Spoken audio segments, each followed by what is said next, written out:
Exercise 4.3 देखो। ठीक है, आधा एक घंटा, आधा पौना घंटा ही होगा, मतलब क्लास 30-35 मिनट्स तक पढ़ाऊंगी, उसके बाद विल हैव अ हॉलीडे। चलो, अब इसके बाद हमारे पास क्या है, हमारे कौन सा वाला क्वेश्चन करना था हमने? फोर्थ क्वेश्चन, हाँ।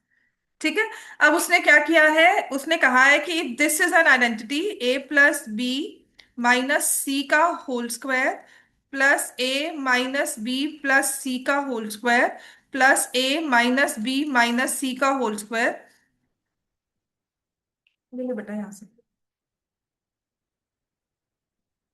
सॉरी।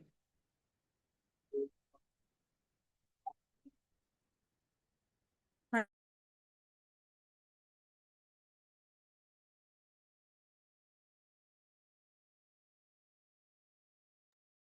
हम्म। तो सब में आप फॉर्मूलाज लगाओगे कि दिस इज आइडेंटिटी, कि अगर हम इस तरह से देखो, हमने क्या किया, एक बार सी को माइनस में लिखा, एक बार बी को माइनस में लिखा, और एक बार ए को माइनस में लिखा है। ए को माइनस में लिखने का मतलब है कि आपने बी और सी को माइनस में लिख दिया। रिमेंबर, जब minus A plus B plus C लिखोगे, तो this is same as saying minus common लिया, A minus B minus C हो गया और इसका होल स्क्वायर हो गया। ठीक है ना? तो यहां पर आप फॉर्मूला लगाते हो, तो A square plus B square plus C square क्या हो जाएगा? Plus 2ab minus 2bc minus 2ac आ जाता है ये। अब इसको एक्सपैंड किया, तो देखो A square plus B square plus C square, है ना? फिर माइनस 2ab हो जाएगा, माइनस 2bc हो जाएगा, प्लस 2ac हो जाएगा। और यहां से फिर A square plus B square plus C square, minus 2ab हो गया, जो फाइन। और प्लस 2bc हो गया, विच इज ऑल्सो फाइन। पर माइनस 2ac आ गया। ठीक होगी बात है? तो कहते हैं अब इस चीज को अगर आपने सॉल्व करना है, तो आपको पता लग रहा है जो जो चीज कैंसिल हो रही है, एक ये चीज कैंसिल हो गई, एक बी माइनस सी कैंसिल हो गया, एक ए माइनस ए और सी कैंसिल हो गया। तो मेरे पास आ रहा है A square plus B square plus C square, 3 times आ गया, है ना? A square B square C square 3 3 बार ऐड हो रहा है। और यहां से एक टर्म बची माइनस 2ab, एक टर्म बची माइनस 2bc, और एक टर्म बची माइनस 2ac। या मैंने गलत से कैंसिल कर दिया ना, ये माइनस और प्लस हो गया, ये माइनस 2ac है, ये कैंसिल। ठीक है ना? अब देखो इसका क्या बन जाता है, कि क्या ये कोई आइडेंटिटी है? तो आपको देखो किस तरह से इसको थोड़ा सा अगर हम और चेंज करना चाहें, तो देखो यहां से है A square plus B square plus C square, A square plus B square plus C square, A square plus B square plus C square, है ना? और ये minus 2ab minus 2bc minus 2ac, तो लगता है ये आइडेंटिटी है? नहीं है ना? क्योंकि देखो क्या होगा, तुम ए स्क्वायर बी स्क्वायर और माइनस ए माइनस बी होल स्क्वायर को ले लो, तो तुम ए माइनस बी का होल स्क्वायर बना सकते हो। ठीक है, ए और सी को ले लो और माइनस 2ac ले लो, तो प्लस ए माइनस सी का होल स्क्वायर बन जाता है। फिर बी प्लस सी को ले लो और ये ले लो, तो ये क्या आ जाएगा? प्लस बी माइनस सी का whole square plus A square plus B square plus C square. तो आइडेंटिटी थोड़ी ना बनी। This is not an identity because left hand side is not equal to right hand side. ठीक है, this is not an identity. बात समझ में आ गई? कनव आपको भी समझ में आ गया कि हद से हद मैं इस a प्लस बी और इस माइनस 2ab को कंबाइन करके a minus B whole square बना सकती हूँ। c plus C square plus A square और माइनस ए सी को कंबाइन करके a माइनस सी या c minus A, B plus C whole square और माइनस 2bc को B minus C whole square, और ये A square B square C square तो अलग से ही आ रहा है कि this is not an identity. हम रैंडमली नहीं करेंगे कि एक बार हमने सी को माइनस कर दिया, तो बेसिकली वो क्या कह रहा है कि आपने माइनस सी किया, माइनस बी किया और माइनस ए किया, तो एक एक बार कैंसिल हो गए सारे। हमारे पास 2ab square 2a square B square आ गया? नहीं, there are certain terms like 2bc 2ab, तो वो वाली टर्म्स भी हम देखेंगे किस तरह से अरेंज हो रही है। तो this is not an identity. समझ में आ गया? This is not an identity. ठीक है, अब आपको एक्स्ट्रा क्वेश्चंस में जो मैंने करवाया था, फैक्टराइजेशन आपको स्क्वायर रूट वाले नंबर्स करवाए थे ना। मान लो कुछ इस तरह से आ जाए आपके पास।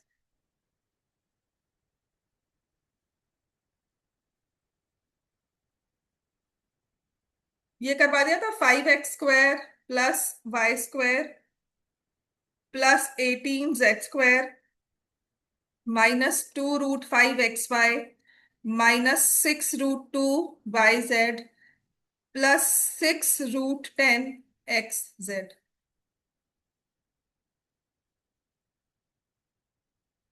और इस चीज को फैक्टराइज करना है, ऐसे ही आपके पास है 16y² 16x² plus 4y² plus 9z² -16xy -12yz plus 24x।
हाँ जी, बताओ क्या होगा बच्चों। फॉर दिस क्या करोगे इसको फैक्टराइज। अच्छा, ये समझ में आ रहा है कि a+b+c होल स्क्वायर का फॉर्मूला लगेगा इसमें। तो अब ये तो मेरे पास 5 है, परफेक्ट स्क्वायर नहीं है, तो क्या लिख दोगे इसको। क्योंकि मुझे √5 दिख भी रहा है, तो कहीं ना कहीं से ये √5x का होल स्क्वायर हो गया। ठीक है। अब ये वाली टर्म, इसको क्या लिख देंगे, y का होल स्क्वायर। और ये क्या लगता है 18, √2 दिख रहा है मुझे कहीं ना कहीं, तो क्या होना चाहिए 18 को। आप स्क्वायर रूट ऑफ 18 कर सकते हो। क्या होता है फैक्टराइज करोगे इसको तो 3 × 3 × 2। तो इसका मतलब हमें क्या लिखना चाहिए, 3√2। सो 18 इज बेसिकली 3√2 का होल स्क्वायर। बात समझ में आ गई। तो 3√2 जेड का होल स्क्वायर, तो +2। अब देखो यहां पर दो टर्म्स है जहां पे माइनस साइन दिख रहा है, -y लिख रहे हैं। सो -2 × √5x × -y +2 × -y × 2√5x और प्लस AC की टर्म जब हम लिखेंगे तो फर्स्ट टर्म और last term 2 × √5x × 3√2z। So this becomes √5x -y plus 3√2z का होल स्क्वायर। बात समझ में आ गई। Be careful of the negative science. Accordingly आपने साइन को, उस टर्म को माइनस करना है और आपके फाइनल आंसर में वो आना चाहिए। यहां माइनस दिखाकर यहां नहीं लिखा, 0 मार्क्स मिलेंगे उसके।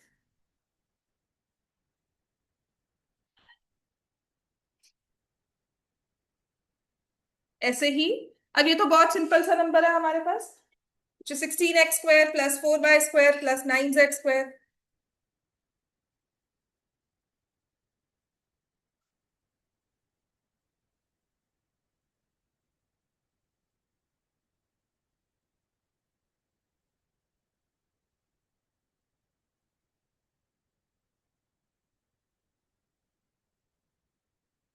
तो देखो ये तो मुझे समझ में आ गया कि ये 4x का होल स्क्वायर है, ये यहाँ पर 2y का होल स्क्वायर है और 3z का होल स्क्वायर है। तो जहां मैं -16xy पे आ गई मुझे नेगेटिव साइन दिख गया। तो मुझे अब समझना है कि नेगेटिव कौन से, इन तीनों टर्म्स में किसी के साथ नेगेटिव है, वो कौन सी टर्म है। तो हम देखेंगे नेगेटिव किस किस के साथ आया है। नेगेटिव 16xy में है और -12yz में है, तो दोनों में कॉमन y था। तो यह से ही ऐसे 4x × -2y +2 × -2y × 3z +2 × 4x × 3z. So this becomes 4x - 2y + 3z का होल स्क्वायर। समझ में आ गया? ठीक है। अब इस पे थोड़े से प्रैक्टिकल क्वेश्चंस हमें किस तरह से आ सकते हैं, नंबर बेस्ड क्वेश्चन अगर आते हैं ना, तो आपको तो x+1 करवाया था ना, अब इसमें थोड़ा सा कुछ इस तरह से क्वेश्चन आता है, देखो करवाओ। लिख लिया सबने ये, है ना? तो अब नेक्स्ट टाइप ऑफ प्रॉब्लम देखो नंबर बेस्ड कैसे आती है। कहते हैं कि अगर a+b+c आपको 12 के इक्वल दिया है, और मैंने आपको बता दिया ab + bc + ac = 47, और देखो तुम्हें फाइंड भी करने को क्या कहा है, a² b² + c²। अब इन तीनों ही टर्म्स को जोड़ने के लिए क्या हमारे पास कोई आइडेंटिटी है? तीनों टर्म्स को इकट्ठा जोड़ने के लिए क्या कोई आइडेंटिटी है जो अभी पढ़ी हो आपने? a+b+c whole square. तो हम ना पहले वो आइडेंटिटी लिख लेंगे कि अगर a+b+c का होल स्क्वायर दिया हो, तो वो होता है a² + b² + c² +2ab।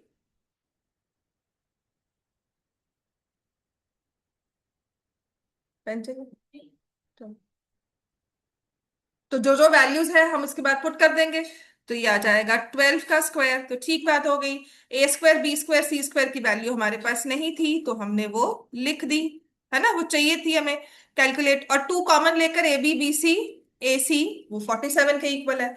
तो 144 का स्क्वायर है, सॉरी 12 का स्क्वायर है 144, और यहाँ से ये माइनस हो जाएगा जो कि होता है 94। तो a² + b² + c² किसके इक्वल आ गया? ये हमारे पास आ जाएगा 5050।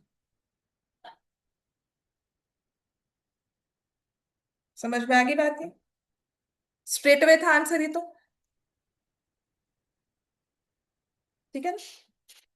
बहुत straight answer, straight away answer था आपको दिया। अब इसमें थोड़ी सी वेरिएशन करते हैं, किस तरह से आ जाए।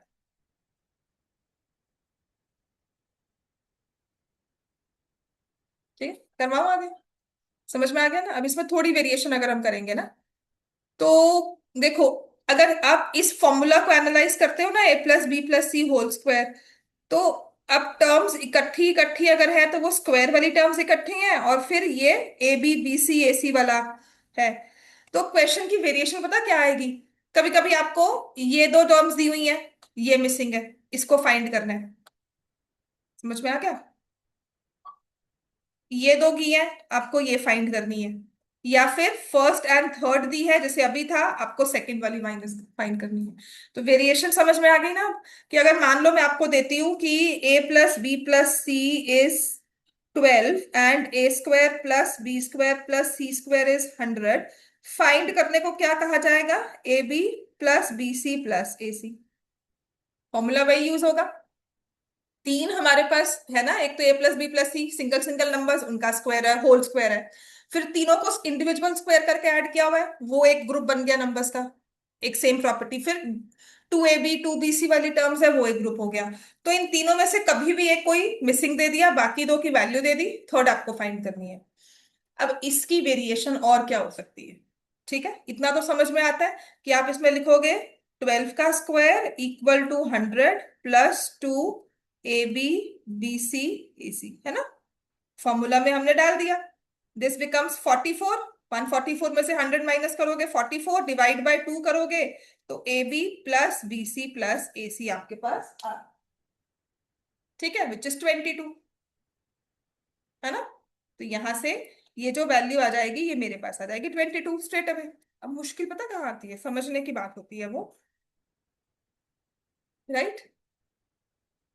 अब लिखा हुआ है a+b - c = 5 and a² + b² + c² = 29।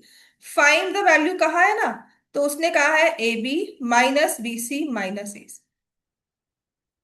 समझ में आ गया? ये अब वही फॉर्मूला है, लेकिन एक टर्म नेगेटिव में है, तो उसकी वजह से कुछ दो टर्म्स नेगेटिव में आ गई।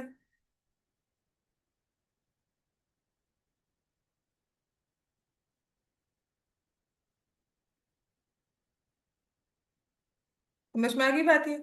तो वही करोगे कि देखो A square plus B square plus C square plus 2ab minus 2bc minus 2ac is equal to a plus B minus C का होल। वही सेम चीज है, आइडेंटिटी बस ध्यान से लगेगी। ये आपको दिया है 29, 2 times A B minus B C minus A C, और a plus B minus C whole square क्या हो जाएगा, 5 का स्क्वायर। समझ में आ गया? तो यहां से 29 माइनस कर देंगे वहां पर।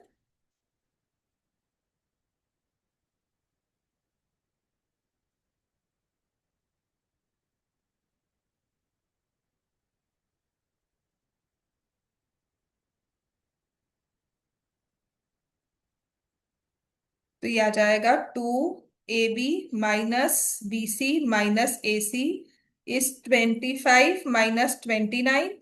2 times A B minus B C minus A C is -24, या A B minus B C minus A C is -4 आएगा। 24 मैंने लिख दिया, -2। समझ में आ गई बात ये सबको? राइट है ना? अब जो नेक्स्ट हमारे पास इसमें फॉर्मूलाज है ना, that is splitting of middle term. आती है आपको करनी? स्प्लिटिंग ऑफ मिडिल टर्म को ना उसने एल्जेब्रिक उसने कहा है कि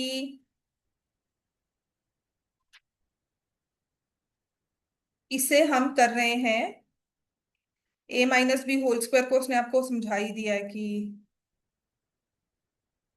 A square is A plus B into A minus B plus B square for your self है। अच्छा ठीक है। अच्छा, अब उसने कहा है कि फैक्टराइजेशन यूजिंग एल्जेब्रिक टाइल्स, आपकी बुक में ना नेक्स्ट जो पेज पे लिखा हुआ है, that is nothing but splitting of middle term. ठीक है? तो उसने ना एल्जेब्रिक टाइल्स में कुछ इस तरह से लिखा कि एक तो हमारे पास है एक्स वाली टाइल जिसकी साइड एक्स और एक्स है, तो इसका एरिया हो गया एक्स स्क्वायर।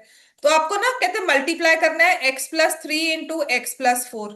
तो इसमें एक तो हमारे पास एक्स एक्स वाली टाइल है जिसको आपने मल्टीप्लाई किया ना, आपने कहा x² प्लस 7x+12 बनता है। ठीक है?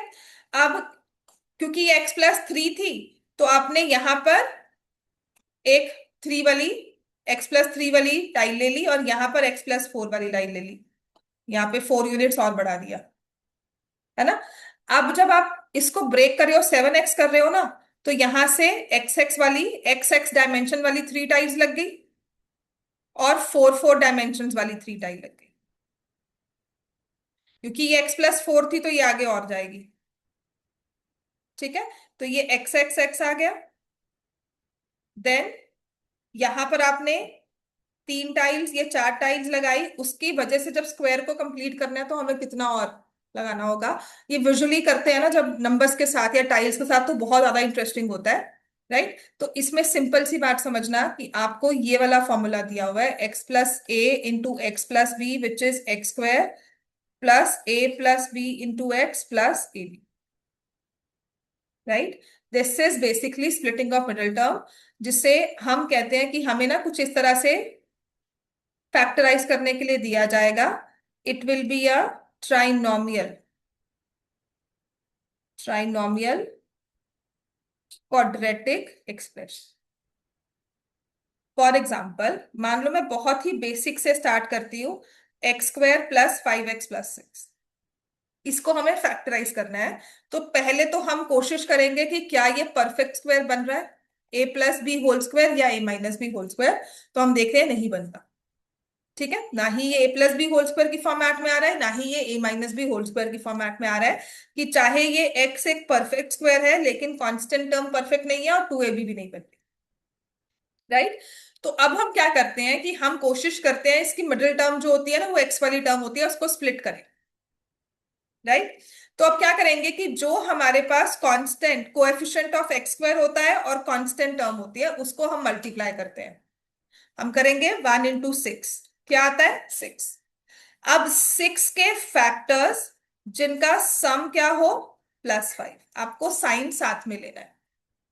2 factors of 6 such that their sum is +5। ठीक है? दो नंबर्स लिए, मान लो हमने पी एंड क्यू लिए कि दोनों को मल्टीप्लाई किया तो 6 आना चाहिए, दोनों को ऐड किया तो 5 आना चाहिए। राइट।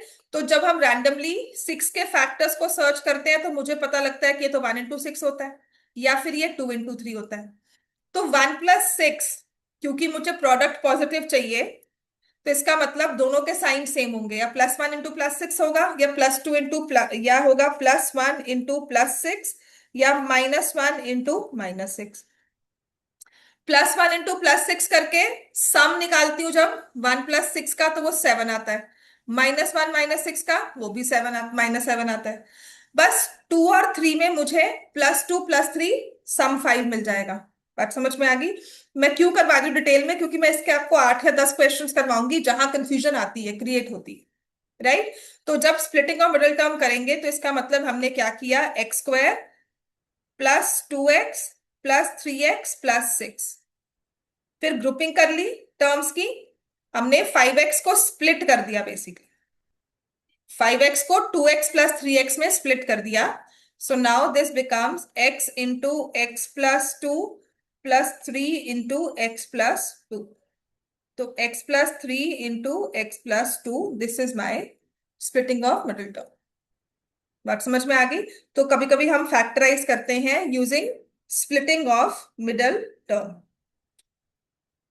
बात समझ में आ गई है? अब लिखो सॉल्व करने के लिए क्वेश्चन, कि आपको अब फैक्टराइज करना है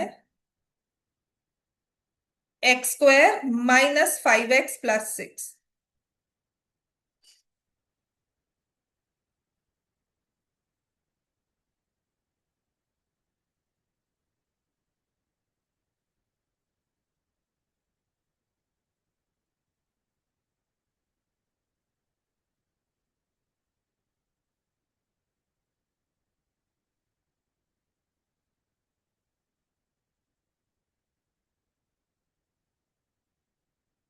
हो गया बच्चों?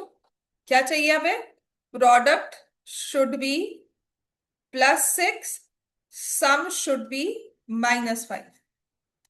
तो x² -3x -2x + 6, x common लिया, x-3 -2 कॉमन लिया, x-3, x-3 into x-2 should be the right answer. समझ में आ गया बात? नेक्स्ट लिखो। समझ में आ गया ना? अब देखो इसकी वेरिएशन से अगर मैं करवाऊं, मान लो कुछ इस तरह से दिया है, लिख लिया सबने ये। अब देखो नेक्स्ट, ये है x² +x -6। अब मुझे सम चाहिए +1, प्रोडक्ट चाहिए माइनस। तो जब हमने 3 और 6 के फैक्टर्स किए, -6 का है ना, तो 6 के फैक्टर्स किए 3 और 2। अच्छा, अगर प्रोडक्ट नेगेटिव चाहिए तो एक फैक्टर माइनस, एक फैक्टर प्लस में होगा, या तो ये माइनस में ये प्लस में, या ये प्लस में ये माइनस में।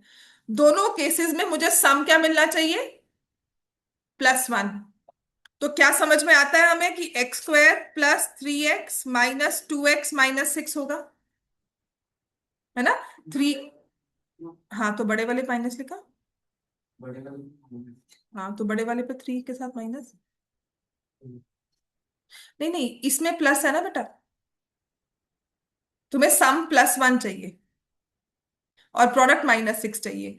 तो -6 का प्रोडक्ट तुम कहते हैं या तो 3 इंटू +2 करूं, ठीक है, या फिर 2 -2 × 3 करूं। अब इन दोनों नंबर्स को ऐड करोगे तो -1 आएगा, इन दो नंबर्स को ऐड करोगे तो +1 आएगा। अब तुम्हारा सम क्या है? तो तुम्हारे फैक्टर्स क्या बन गए, है ना? अब 6 तो 6 × 1 भी होता था, तो उसमें मुझे सम 1 नहीं मिलेगा किसी तरह से भी, क्योंकि 6 और 1 में बहुत डिफरेंट आ गया ना।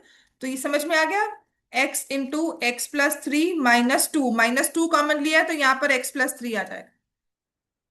सो x -2 × x + 3 is the final factorisation.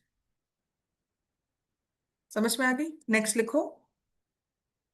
यही सारी करवाने वाली हूँ, ये सबसे कंफ्यूजिंग है। अगर ये 8 या 10 है फैक्टराइजेशंस, अगर ये समझ ली ना तो हमें मोस्टली क्वेश्चन समझ में आ जाते हैं। ठीक है, अब हमारे पास है x² -x -6। अब जिसके बाद होंगे ना वो कंफ्यूजिंग है।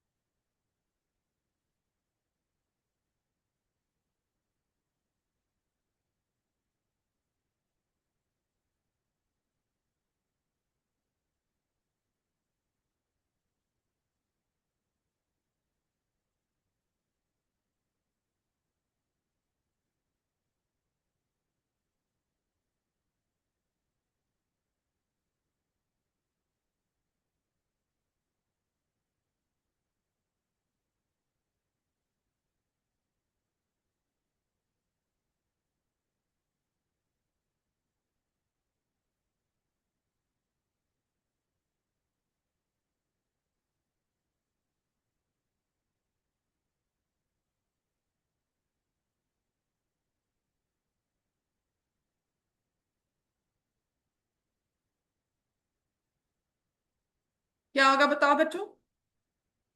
क्या फैक्टर्स होंगे? X square -3x +2x - 6. सो x into x - 3 +2 into x - 3. सो x+2 x - 3 समझ में आता है? चलो अब देखो, नेक्स्ट हमारे पास है x² - 5x - 6.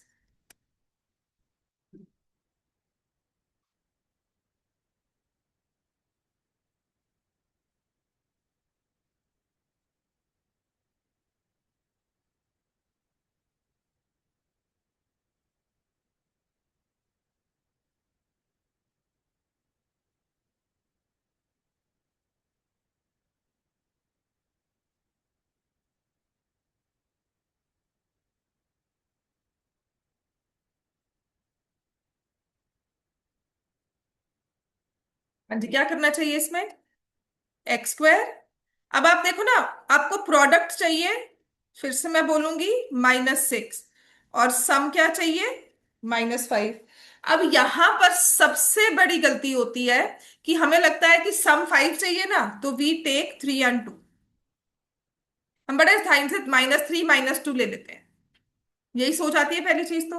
अगर -3 -2 लिया तो ध्यान रखना कि आपको -3 और -2 से सम तो -5 मिल जाएगा, लेकिन जब आप -3 इंटू -2 करोगे तो वो सम प्रोडक्ट क्या आएगा? +6। हमें प्रोडक्ट क्या चाहिए था? -6। तो यहां पर जरूरी चीज क्या है कि जो हमारे फैक्टर्स होंगे वो 3 और 2 नहीं होंगे, दैट विल बी 6 और 1। इसमें मैं लिखूंगी -6x +x - 6। ये -6 किया और +1 किया will give me the product of -6 and will give me the sum of -5। बात समझ में आ गई? ठीक है, पहले लिखा था ऐसे ही कि गलत लिखा था? कुछ यही लिखा था तुमने भी। हम्म, वेरी गुड। तो x² ये आ जाएगा x - 6 x+1, बिकॉज ये चीज है, शायद आपको 8th में करवाई हो, बट ये चीज है जो बच्चे बहुत गलत करते हैं। x² +5x - 6, ये तो बहुत ही ज्यादा गलत होती है ये वाले।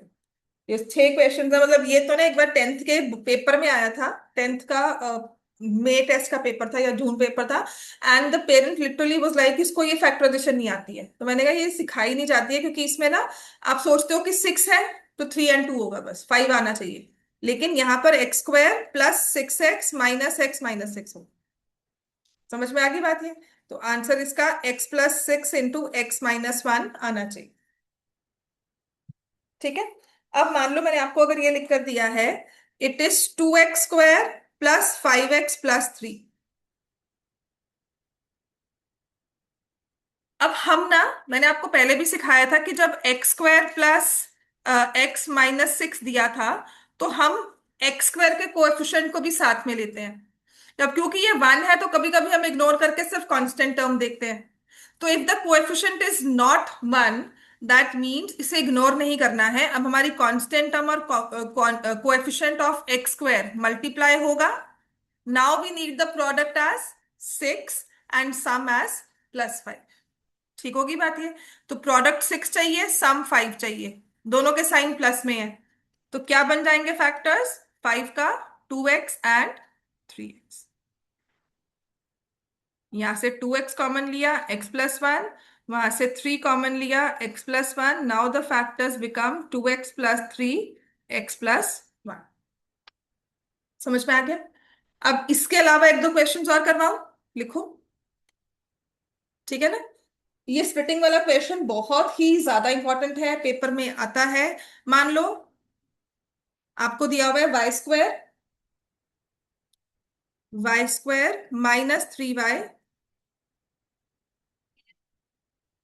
-3y -54। अब क्या करेंगे?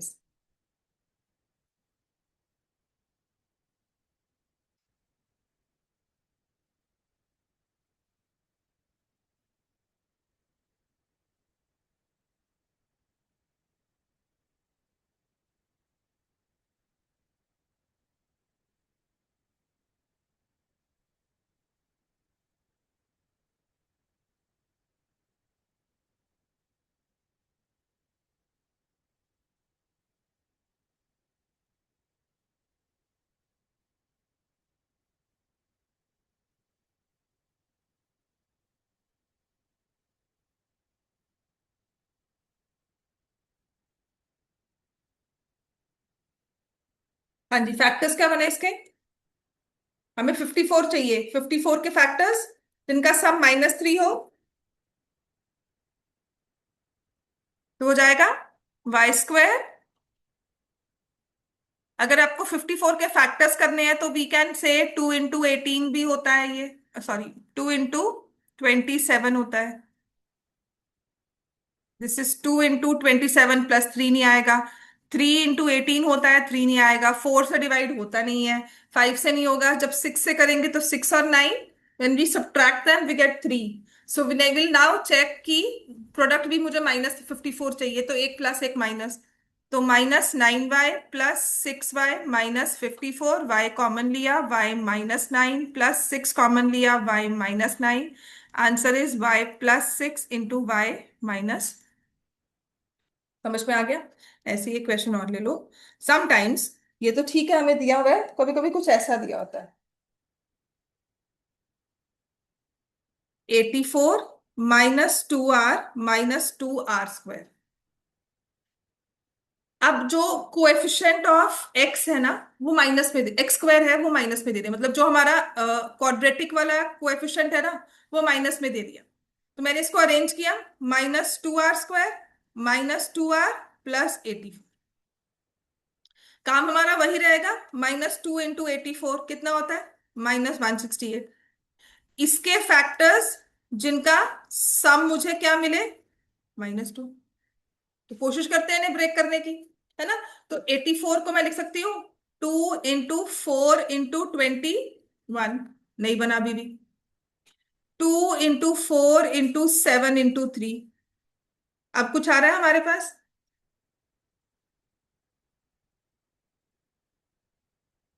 एक 2 और भी था, अब देखो।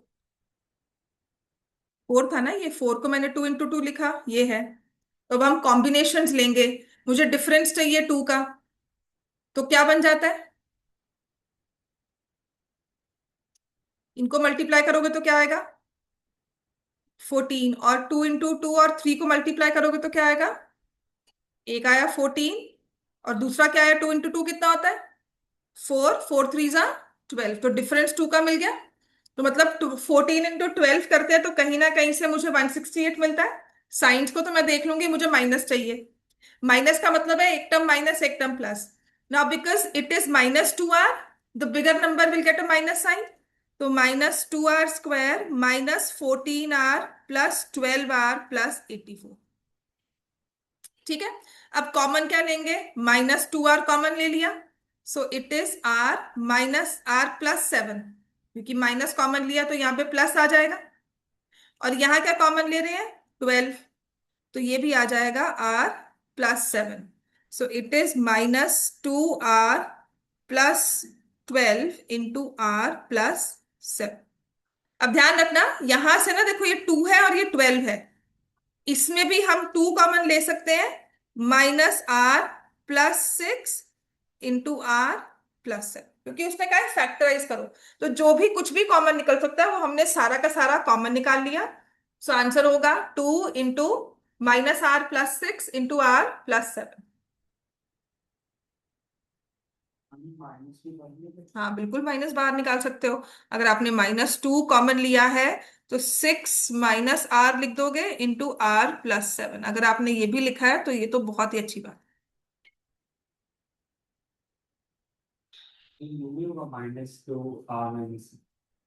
देख, r जो है वो नेगेटिव में है, जब आपने उससे माइनस निकाला।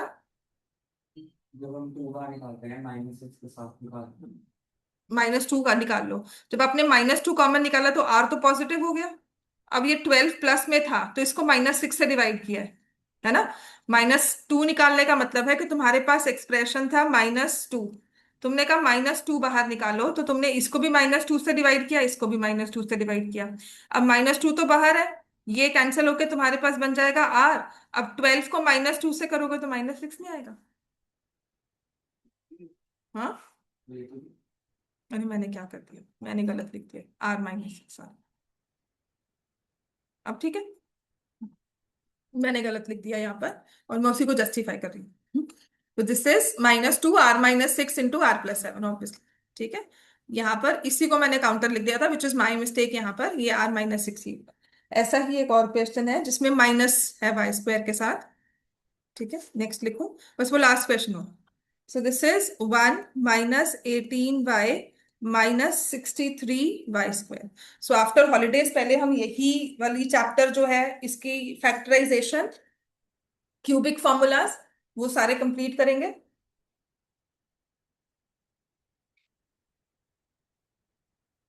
और छुट्टियों के बाद से ना आपको रेगुलर होमवर्क मिलना शुरू हो जाएगा कि घर से ये इतने क्वेश्चंस तो करके लाने हैं। ठीक है, तो ये आ जाएगा -63y² -18y+1।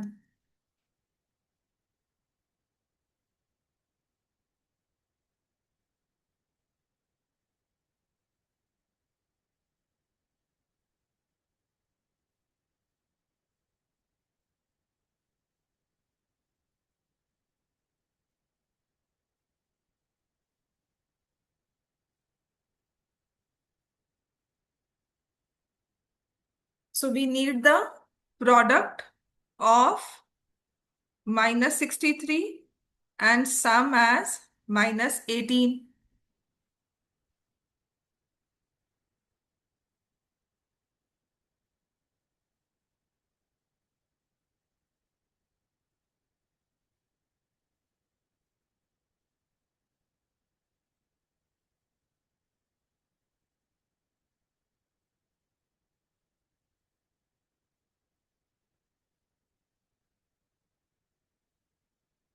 बन गए फैक्टर्स।